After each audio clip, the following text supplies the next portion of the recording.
Welcome to the Successful Life Podcast. I am your host, Corey Barrier, and I am here with my man. I'm going to go ahead and say it anyway, Sir Marco. I forgot your last name already. Robinson. Robinson. I should have known that. How are you today, brother? I'm good, my friend. Yeah, I'm in the lockdown in England until May. So, whoa! I thought it was March. No, they've now done 4 lockdowns. This is the 4th lockdown. So now nothing's going to be open until May the 17th. Good Lord. Yeah. Do you foresee it happening again? I think it will. I mean, I'm not going to put a conspiracy theory on you, but it's very fishy what's going on around the world right now. You just got to look at who's benefiting. Big pharmaceutical companies, the people that own them, the governments, and God knows what. So we're just victims of an experiment, aren't we? We very much so, dude. We could go on for the next 3 hours about this, and you and I have a feeling, would have a very good conversation because we are absolutely on the same page. Love it. Yes, absolutely, dude. I hate that for you guys, but it is what it is right now. And on this podcast, there ain't a damn thing we can change about that other than just get the message out. So, before we started the podcast today, you shared something unbelievable with me that I wasn't even aware of. And so I would like for you don't even have to start at that spot, but I'd like for you to take us through, kind of what the evolutions of your life have been, what has been impactful, what hasn't, what you've done, what you haven't done. And let's talk about those things. So I'm ready to listen. I can't wait. I'm super excited. Okay. So there's some shocking things I'm going to share today that hopefully will inspire other people to say, right, you know what, if he can do that, I can do that. And that's really what is my life's really all about, saying to people, sticking the middle finger up and saying, listen, guys, you can do it. It doesn't matter where you're from, what color you are, what language you speak, who you have a relationship with. What matters is how badly do you want to succeed? That's right. Now, when I was 2 years old, my mum left my dad. He was a gambling addict. He spent all the money he had, all my mum's money. So she was 23, I was 2. She left him with basically no money. And she went to live with her mum and her stepfather in the north of England, which is very cold in January. It was snowing, etc. What I didn't know at that time was that my mum had been sexually abused and she was 4 years old by her stepfather. So for her to go back to that environment was a terrifying ordeal for her to do that. And the stepdad said on the doorway to my grandma, it's either me or them. And my grandma said, you can't stay. So we had nowhere to go. We lived in the park for 3 days in freezing temperatures, nearly died. And we got taken in by friends of a friend. My mum was not educated, so she couldn't really get a great job. She was working casual work from town to town, that kind of thing. So I went to about 50 schools before I was even 11 years old. And then I had bright ginger hair. I mean, literally, it was like a beacon like this. Bing, bing, bing. So anywhere I went, everyone knew I was there. And I was the shyest kid in school because my life was about surviving. It wasn't about enjoying. I didn't see a point in enjoyment because my mum was in such a bad place, So she met my stepdad, who we thought was a great guy, funny guy, told a lot of jokes, very affable kind of character. But then he turned into this violent person that used to beat her up. And I witnessed her being thrown down the stairs as an 8-year-old kid. And it was very traumatic. I used to go to my bedroom and literally sleep under the bed and cry myself to sleep, or I would run away from home. And that was my life until I was 15. And then she left him, and now she's with the same guy, thank God, for 35 years. But up until I was 15, I was bullied to shit, man. It was crazy. And when I was 15, something happened to me where I was in my friend's garage. Well, so thought I was my friend. And I was in the middle of a circle with 20 boys being kicked and punched and God knows what. And I saw red. And literally, the last thing I remember, I was running down the road, chasing 20 boys, saying, "Come on!" And I felt validated as basically, oh my God, I'm actually a human being. I can do this shit, So I found some courage. And that kind of pivoted my life a lot. And it made me get out and go to work and get some jobs. I didn't have any qualifications. I left school at 15. I had no high school diploma or anything like that. And I worked a lot of jobs. I got into sales at 21 years old. I was the fucking worst salesperson in the company for 6 weeks. Couldn't sell a damn thing. And I was selling one of the hardest products. It was timeshare. Oh my goodness. So yeah, so I was selling timeshare in Tenerife, and I was based in Manchester. So I had to sell an intangible product for $10,000, and I was the worst at it. I hadn't got any sales yet, and I was staying outside of my hometown in the city.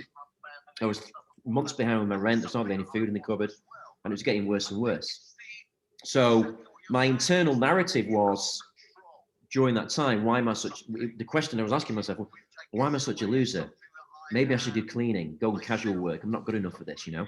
That was my narrative all the time. Yes. Worst salesperson in the company. And my internal narrative was, oh, I'm such a loser. And then it got to a stage where I was desperate.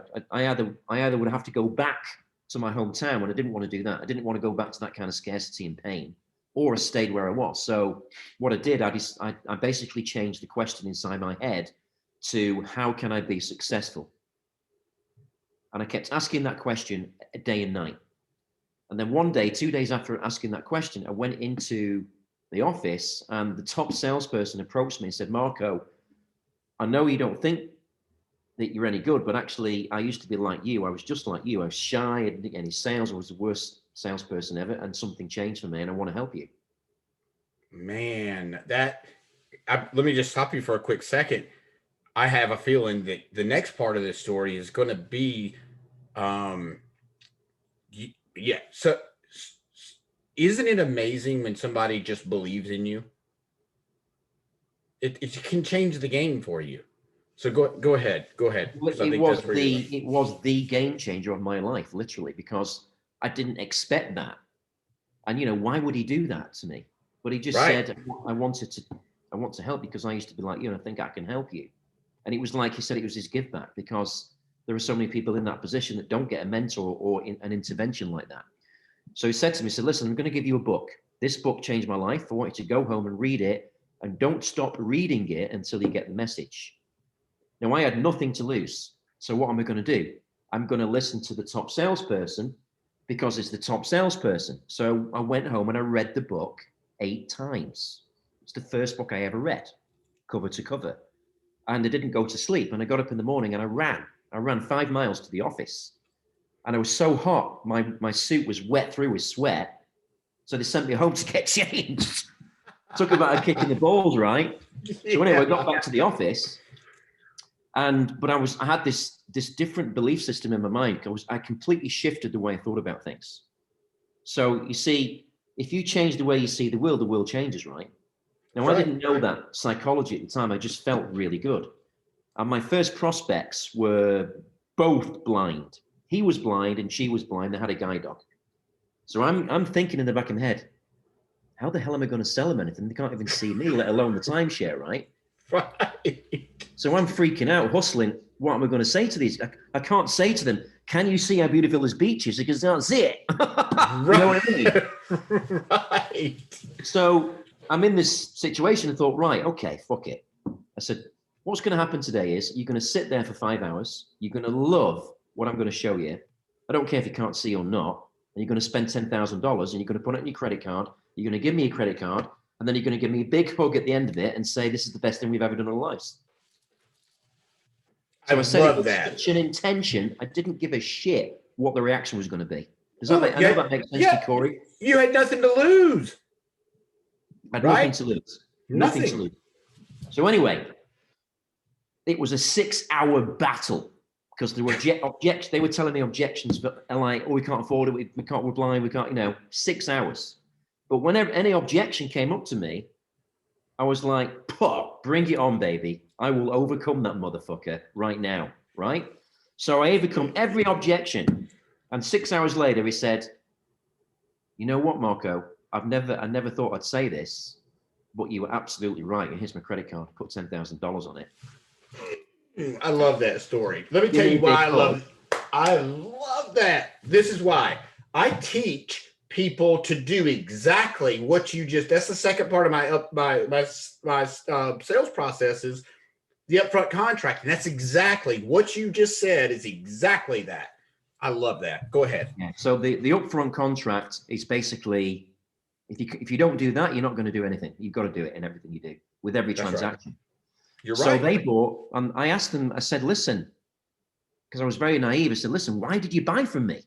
And they said, what, this is your first sale? I said, yeah, it's my first. It's like the worst thing a salesperson can say, right? Yeah. So they laughed. They said, well, we didn't expect that, but I tell you why we bought from you. The reason, because we were talking with each other when you weren't around. And we said, the reason we bought from you is because what you did is you transferred your belief in your product to us. Then we believed it and we saw ourselves using it and we loved it. And that statement that he made completely changed my life. So I became salesperson of the month, salesperson of the year. I broke the world record in sales in that industry because of that statement. What was the book? What was the book? Now, the book, well, everyone asked me that question. But to pre-frame it, it was the right book at the right time with the right message. Sure. Now, the book was actually a very old book. It was called Bring Out the Magic in Your Mind. And it was written by a magician in 1957 called Al Koran in England. It's an amazing book. And you can't buy it. You have to buy it's not available. It's not printed anymore. That's what I'm saying. Sure. So you have to kind of get it from a rare bookshop, something like that, on Amazon somewhere. But yeah, it was the right message at the right time, because that book was about bring out the magic in your mind. And it was all about believing in yourself. So it was just the right message. And then from then, I got offered jobs literally everywhere. And one of the opportunities I got offered was to come to Malaysia and run a public company to take it to a big prospect, because they'd heard about my reputation. They wanted me to do it. They got the money. So I went over there, flew over there, 12 hours, very long way away. And everyone said people live in trees in Malaysia, don't go to third world country. But I didn't believe it. And when I went there, I was completely amazed by this place. Everyone spoke English. There was lots of money around, just an amazing place. So I went there, and 3 months later, they couldn't pay my salary or my commission because they had the Asian economic crisis.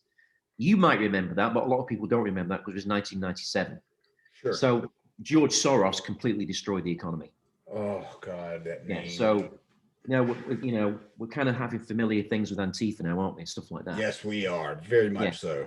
So Soros destroyed the economy, but what the Prime Minister Mahathir, he did something revolutionary. He actually brought back all the currency into the country that everyone had, and he pegged the US dollar to the currency, and he actually saved the country.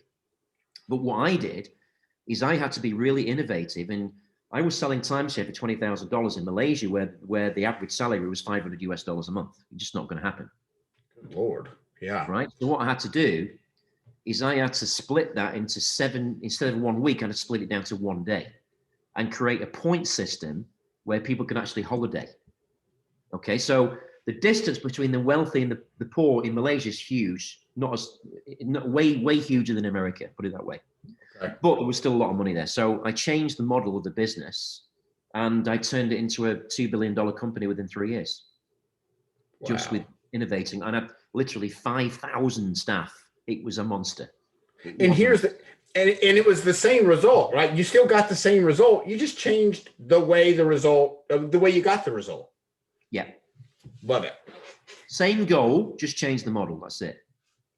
And then I did that for 3 years and did really well financially.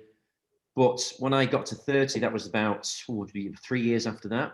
One day I was given a seminar in the sales office and I collapsed with a heart attack. Oh, no.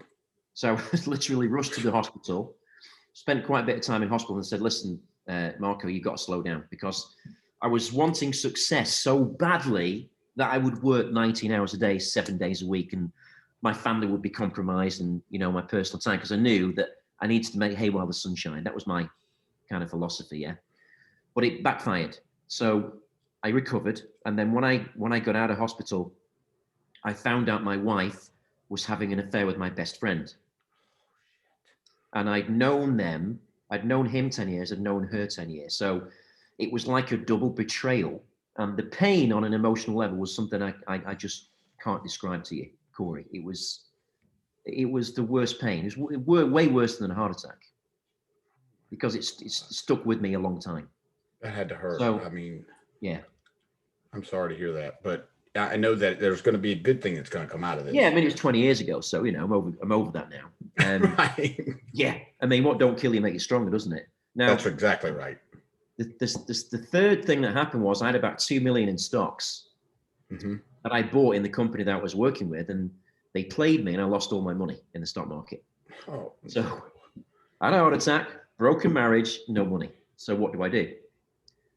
Well, I had 2 children and I was worried that they wouldn't have a father like I did. So I made the bigger mistake of going back to my marriage. I shouldn't have, that was a mistake. I shouldn't have done that, because I spent the next 7 years after that in a loveless marriage that I didn't trust for the sake of the children. So that was a mistake. But what I also did is I became a default entrepreneur. I decided that I was never, ever going to have a boss ever again. Just didn't want a boss ever again. I didn't want anyone telling me what to do, because I knew what to do. And I'd spent the last 10 years of my working life making other people rich and not me. And that was a big learning curve. You know what I mean, Corey? Yes, I absolutely do. And I got to be honest with you, dude. I will never, as long as I live, if I can help it, and I will never work for anybody else, ever. Yeah. I don't like being told what to do.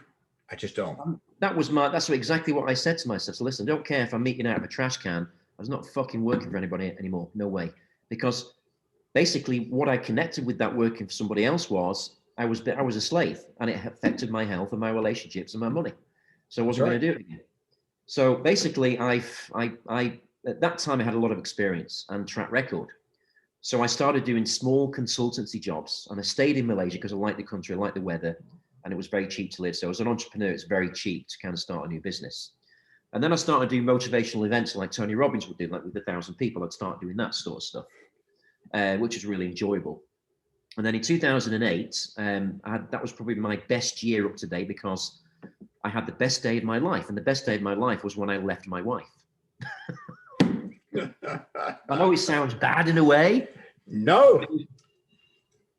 It was the best thing I did for me, because it was like releasing a 10-ton weight off my head, because she didn't align with my decisions. If I wanted to take a risk, she said, no, that's too risky. So I'd have to hold back. Right. So when I left her, it wasn't about the betrayal anymore. It was about, we just don't have anything in common anymore. When I left her, I said, right, so there's 2 things I want to do this year. I want to write a book, and I want to make it a #1 bestseller. So I wrote my first book.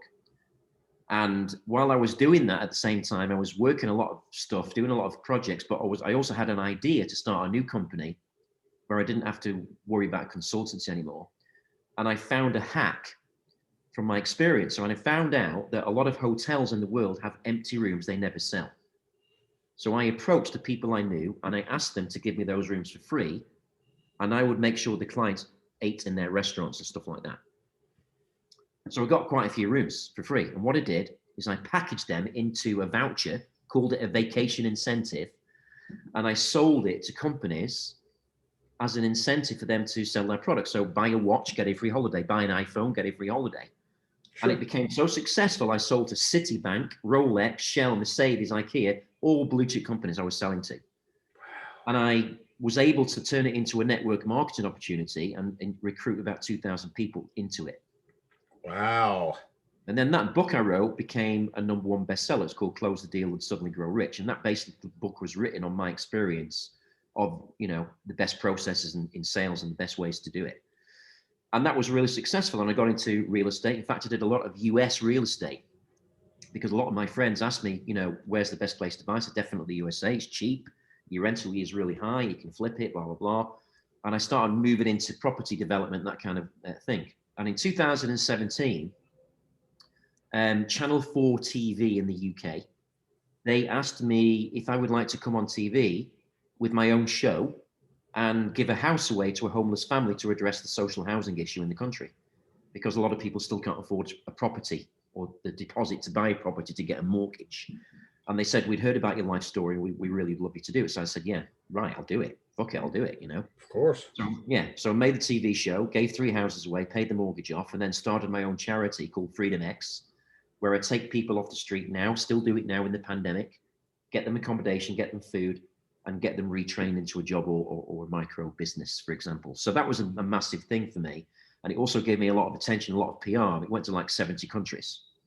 Now, at the side of this, in about 2015, the story I was sharing with you at the beginning. So people ask me, are you called Samarka? Are you a real knight? Were you knighted?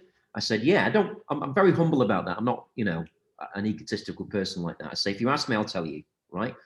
So I found out that in Malaysia, there was 350,000 blind people that were not allowed to have a guide dog because they couldn't go outside because the Muslim culture stigmatized dogs. Oh, I didn't know that. Yeah. So Muslims think not all Muslims do, but a lot of the religion teaches that dogs are dirty. So a lot of the population believed that was the case. And so they wouldn't let dogs anywhere, especially guide dogs.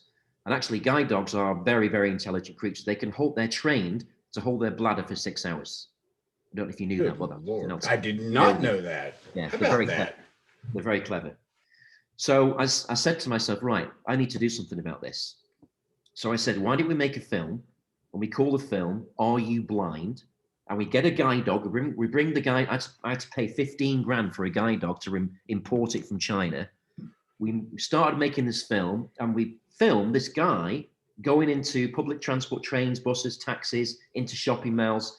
And basically, we filmed him being turned away, being refused. So what we did, we kept going back again, and we got further in, and then eventually there was guns out and took us to the office. The police were there and all that kind of shit, but they didn't know we were filming it. So anyway, we edited this film into a 15-minute short film. You can see it on YouTube. I'll send you the link. Sure. We edited this film, and then we put it out on Facebook, and it got 50 million views in 7 days. And I'm going, holy fuck, right? That is a lot. All these blind people came out of nowhere and just went on our side and just campaigned for it on Twitter. It was crazy. And then the King of Malaysia's office called me, and I didn't believe it was the King of Malaysia's office. Because Malaysia is actually a Commonwealth country. I don't know if you know that. I didn't know that. No. Yeah, it's a Commonwealth country, so it's like Canada is to the UK. Okay. So the office said, listen, we've seen your film. We're very embarrassed. The king would like to see you. And I was kind of like, really? That doesn't sound too good. Yeah, it really doesn't. Because at this point, you don't know if you've exposed something that's upset the guy or if that's actually probably exactly what you thought had happened. Yeah, I did. So I insisted that we meet in a neutral country. I don't blame you. Yeah. So we met in Singapore, which was next door to Malaysia. So, and they said, we had met in a very private office, had dinner and stuff like that. I said, Mr. Robinson, first of all, we want to thank you for making the film to bring to our awareness of the pain that blind people are going through in this country. We were very scared and embarrassed. We didn't know whether to get rid of you in the forest or give you a knighthood. He was laughing when he was saying this, right? I said, just give me the knighthood. That's okay with me. I don't want the first one. Thank you. So they gave me a knighthood, and they changed the law. So now those guide dogs can go in those public places. So let me ask you, what is that, other than, and I know you, just like you said at the beginning of the call, you're like, you don't have to call me that because, just call me Marco. What does that do for you in terms of outside of it? I'm sure some folks, it would be a massive ego boost, and it may have been for you, but maybe you just recognize that it wasn't really smart to act on that. What does that do for you to be called that and to be a knight? What does that mean? Well, first of all, I didn't do that. I didn't make that film to get a knighthood. Oh, of course not. First of all, I didn't even expect that. Of course, probably didn't even enter your mind, did it? Yeah. I just did it because I'm a philanthropist. That's what I love to do. I love to help people. Sure. So what it does, it opens a lot of doors. Okay. So when I go, for example, when I go on Clubhouse, we got a knight in the room, and look, we bring him to stage straight away, And I also get people asking me about my life story like you're doing now in a podcast. That's why I run this podcast, for example. Sure. So it's opened a hell of a lot of doors for me and put me into a different kind of network of other people that want to help. Yeah. Now it's also created a lot of jealousy. Oh, I bet. Yeah. So I get way more trolls, right? I get way more jealousy. And I've met you on Clubhouse, right, Corey? Is that where we connected? Correct. Yeah. Yes, sir. So when there are some rooms on Clubhouse, I'm not going to mention names, right? Because I think I'll do it after this call. Sure. But there are people. You probably don't even have to. I probably know exactly. But anyway, I'm with you. Go ahead. So they bring me up to stage. They brought me up to stage to talk about my film, Legacy of Lies, which went to number 4 on Netflix. It trended at number 4 last week. Is it okay? Wait, is this a different film? Yeah, this Oh is a spy. wow. I'll tell you about that story in a minute. Okay. So anyway, I went to this room, and I think it was last week, and one of the guy moderators brought me up to talk about the film, and a certain person decided to start ripping my bio to pieces, and got the audience to take part. I said, "Listen, guys, I came here to be interviewed, not for an inquisition. If you want to do that, pick someone else. If you want to interview me, interview me." So then they shut up, right? And then I said, "Okay, we're sorry, blah blah blah." But I'm talking. There's quite a lot of people on Clubhouse that are very, very much into. We're going to bring people on stage. We're going to bully them, and we're going to make them buy our courses because we're going to bully them into submission, because we're going to make them look like an idiot and try and discredit them. So That's right. there's a lot of that going on right now. And for your listeners, I want your listeners to understand: don't fall for that crap. And if you need any help, you reach out to me and reach out to Corey, because Corey's on the same page as me, and Corey will not stand for that shit either. Nope, that's right. But you know it happens, and I know you know who it is. I do know. I know exactly. I know exactly. There's two guys, and we won't name their names, but I know exactly who you're talking about. Yeah, cool, good. I'm glad we're on the same page. So anyway, now we go to the film Legacy of Lies. So I'd wanted to make a film pretty much all of my life. I mean, since I was like 5 years old, I was the guy at the back of the class looking out the classroom, imagining myself as James Bond. That's Right. what my reality was, because my life was so shit. It was so dramatic, and emotional. My imagination was my only salvation. Literally, no one could reach me in there. So I stayed there. And that's why in school I wouldn't talk to anybody. I would just stay inside my head. So anyway, but the problem was I never got round to doing it because I was so busy being successful, right? So 7 years ago, I said, right, I need to do this film. We need to make this film. So I approached someone that I knew was a filmmaker. I'd known them for about 3-4 years. We started writing a script together. I invested 25,000 US dollars, and I never saw her again. Oh shit. You got to be kidding me. Yeah, because I wanted it so bad. I didn't really research this person I was working with. Right? No upfront contract in that deal.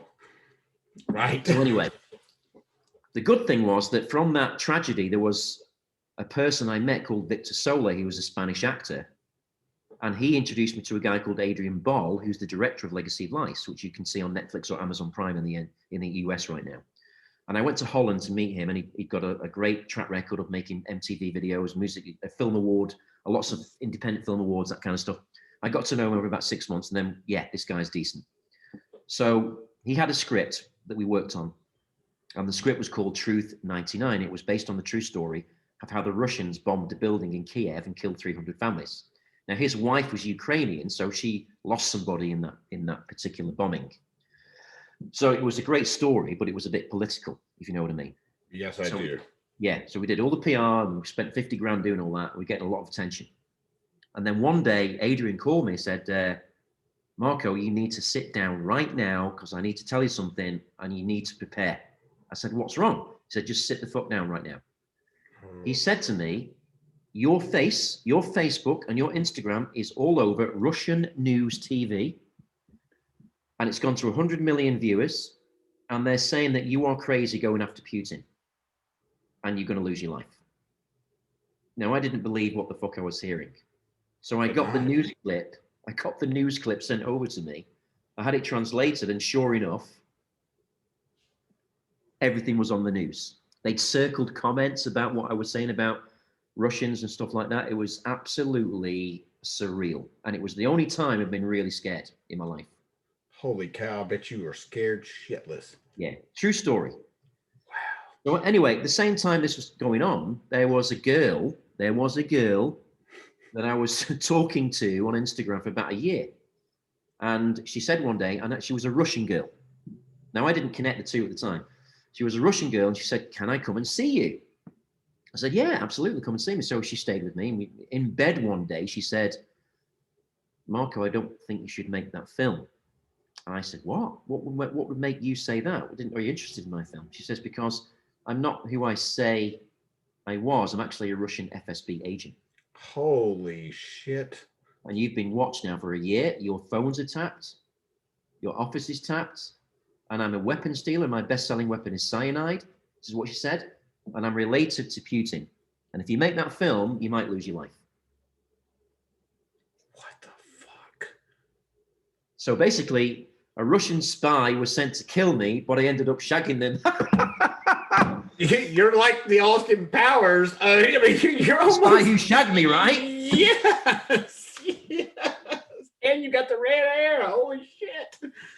That's bizarre. What It the was fuck? unbelievable. What did you think when she said? Like, what did you say? Well, again, I was just like, fucking hell, discombobulated, isn't it? I just didn't believe it. What the hell, you know? And I checked it out. I checked the story out. Yep, the phones were tapped. Yep, she was who she said she was. So I had to, you know, my family said, don't make the film. So we had to bin the project completely. So strike two, right? So anyway, we just let everything quieten down for 6 months. And then we said, right, well, why don't we just make a film, a fictional film, but based loosely on those events. So we called it Legacy of Lies, and it's a spy thriller.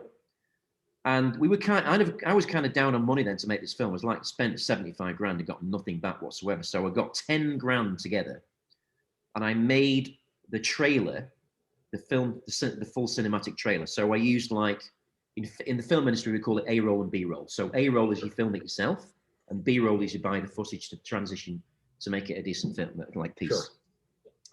So I submitted that to the Ukraine Film Foundation, and we won first prize. We won $1 million grant. Hell yes. Hell yeah. So I'm like, wow, that's amazing. That's unreal. So we hit it out of the park on the strike three, right? So we got this grant, but the condition was to access all of the grant, we had to get an A-list actor of influence that could bring more money into the film to de-risk the grant. Does that make sense? That does make sense, yes. Yeah. So we searched all the A-list actors, like, you know, Bruce Willis, Schwarzenegger, Stallone, and they were like, the cheapest was like 8 million, and they were busy for like 3 years. So even if you had the money, you couldn't get them anyway.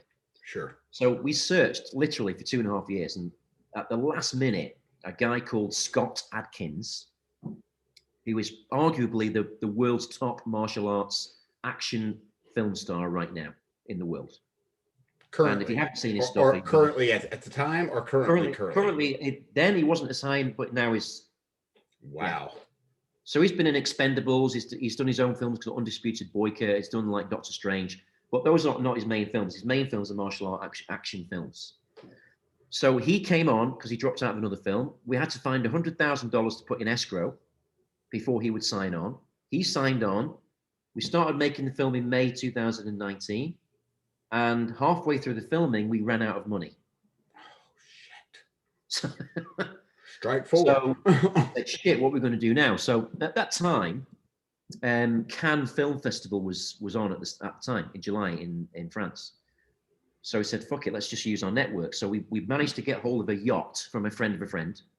We cut a new trailer and we went to Cannes and we pre-sold 6 geographical regions in the world for $300,000 each. We raised another 1.8 million and we finished the film. Hell yeah, dude. That's such a great story. Holy shit. So I think I'm just going to read you now on my profile and Clubhouse is, because this is the most interesting story people want to know about. My icebreaker is, you may think you're cool, but have you slept with a Russian spy that was sent to kill you? True story. So people ask me about that story. It's the first thing. They go, Marco, come on, tell us about this Russian, you know? So, yeah, so we made the film. We got it to post-production. And in January last year, we couldn't put it in the film, in the theater, because the virus came. Right, of course. All the cinemas were closed. I thought, oh, shit. And we'd signed thousands of cinemas. So we couldn't make bank because we couldn't release it. Right. So we put it on Amazon Prime in the States.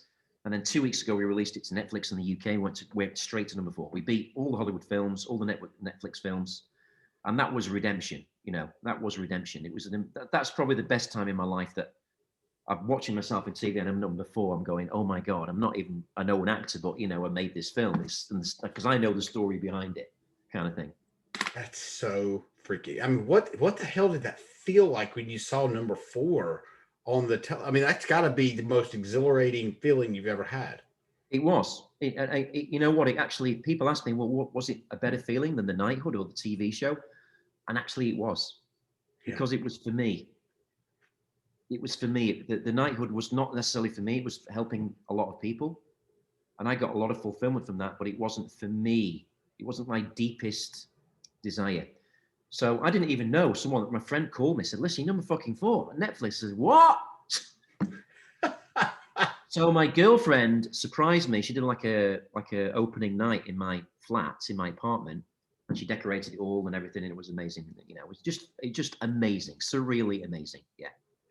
Gosh. Now, I think my question would be, which was better, the day you got the second divorce, or the film? I think they can see how Oh those yeah, could okay, I be get it. closely tied. I think it's relative, isn't it? At that time, the divorce was magical because it made my world. It gave me freedom. That's what it did. Absolutely. And the film fulfilled my oldest desire to be in a movie playing a secret agent. You know, so that was it. That is absolutely incredible. So what's next? Because this has just happened. Like, it's currently happening. This just happened, yeah, in the last 2 So weeks. So yeah, so what's next? I know you have other shit that you're gonna do, right? There's no way you don't have other things. Do you mind sharing what do you have coming up next?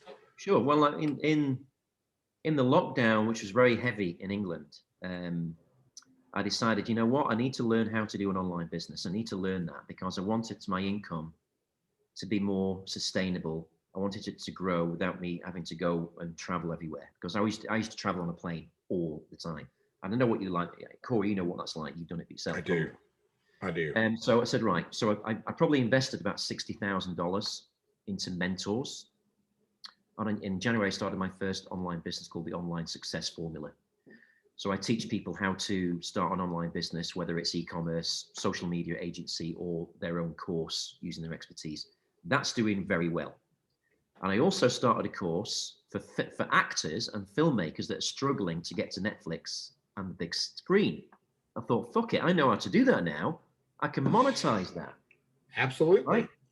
So I created a new business, and now I charge like 15K for people. I finish the script, I film the trailer for them, and then I go and get it funded and get it to Netflix. Dang, So that's what I'm doing right now. that's a great deal. Yeah. That's a great deal. Yeah. That is incredible. So how many people are you working with on the actor side? And then how many people are you working with on the just the online business, teaching folks how to do an online On the online business, I started in January 9th, and I have done about 150,000 USD in sales on that.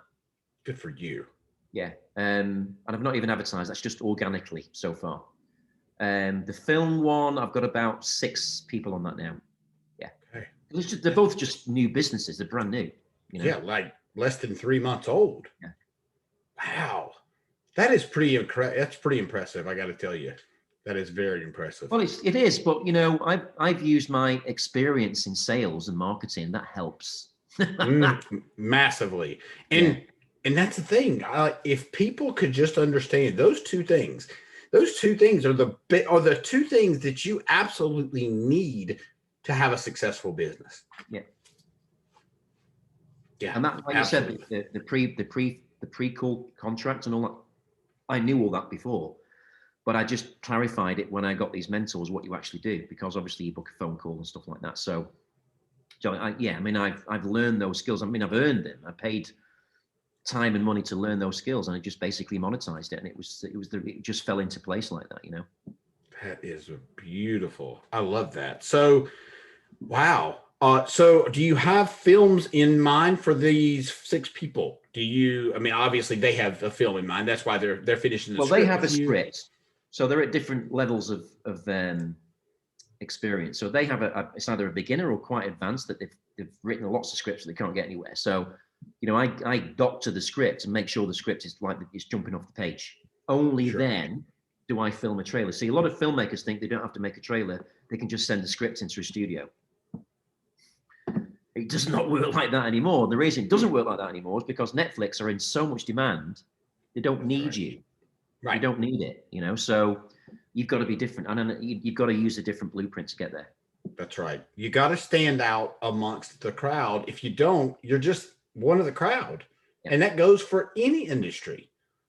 If you want to be disruptive, if you want to be different, if you want to be more successful than everybody else in your field, you have to stand out in some shape, form, or fashion. Yeah, I agree with that wholeheartedly. Marco, geez, man, this has been, I had no idea the treat I was in for today. So this has been absolutely phenomenal.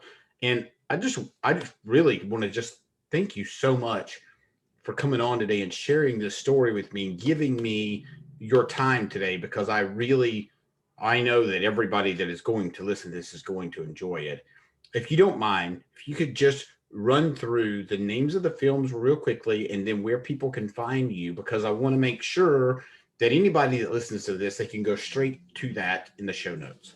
Okay, so the best place to reach me is my Instagram, Marco Robinson Now. Instagram, Marco Robinson Now. And you can see all my work on there. The feature film is called Legacy of Lies. It's on Amazon Prime in the United States and Netflix in the UK. The blind film is called Are You Blind? It's on YouTube. Beautiful. Okay. That's perfect. Marco, again, I can't thank you enough for your time today. Thank you so much. And I've thoroughly, thoroughly enjoyed this conversation. Thank you, Corey. My pleasure.